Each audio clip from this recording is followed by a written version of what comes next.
Well, I was first struck by the dialogue in the book. I thought it was fantastic, unique. It's realistic in some ways because that's really the way Americans speak, but then it's also very stylized. And I know from other books of Don DeLillo's that this is something that he does beautifully.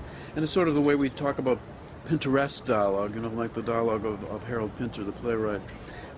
Something unique about it and very identifiable. And I thought it would be wonderful to hear terrific actors actually speaking this dialogue, because of course in a book it's in your head, but you're not hearing it.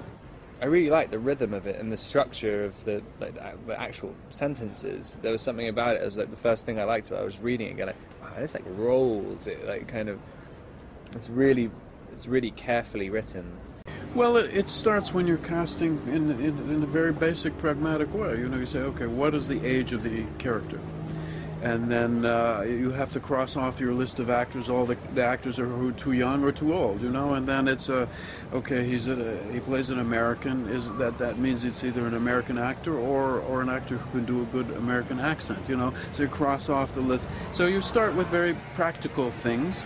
And then gradually you find yourself with a very small list, really, of actors, and then, not surprisingly, if your movie is relatively expensive, and for us, compared with a Hollywood blockbuster, it's cheap, but compared with most independent films, it's right at the top level. You have to have an actor whose fame will support the budget that you have, so that makes the list even shorter.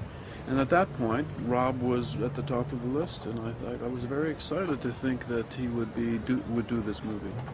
It's funny, I kept saying when I read it, I was like, I don't understand. I told David I didn't understand it. Everyone's like, and everyone who I gave to read it, going like, I mean, I think it's really good, but like, I don't know, like, tell me what you think of it. And everyone's reading, going like, what are you talking about? You don't understand it. Like, I mean, it's literally like, and I kind of still like, I watch it and go like, I want to imagine it's something else, and I guess that's what. I think that's what was how I was trying to play it, like just imagining something as something else the whole time and not being able to identify it. It was a really weird like experience of trying to do it, because the only time, and it was David quite quickly realized what he liked was when I didn't have any idea what I was doing. Like, I mean, I was sitting there like completely lost and confused. And he was just like, that was the one. Normally on a film set, you got like 50 people looking at you, and that makes you feel like you're in a really confined space. In the limo, you had totally blacked out windows. You had absolutely no sense of anyone. It was silent inside, and you just had this camera which was controlled by a remote control.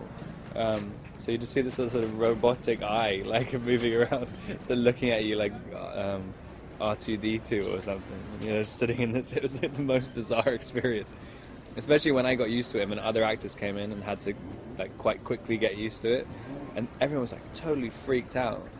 So there was one sound guy who was underneath the seat, like wedged in, holding a microphone, and you eventually get to the point where you don't even notice that he's there anymore. You start sitting there like farting and stuff. Well, actually, when I started working on the script of Cosmopolis before I made A Dangerous Method, so there was quite a long span before I could get to making this movie, Cosmopolis. And in that time, it's almost as though the world caught up with Don DeLillo's novel, which was written 12 years ago. And to our surprise, and it was a complete coincidence, we felt we were suddenly shooting a documentary.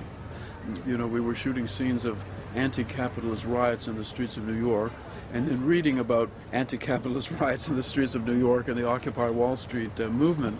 And we thought, well, this is exciting because we've got our finger on the pulse of contemporary events. We never expected that, I must say.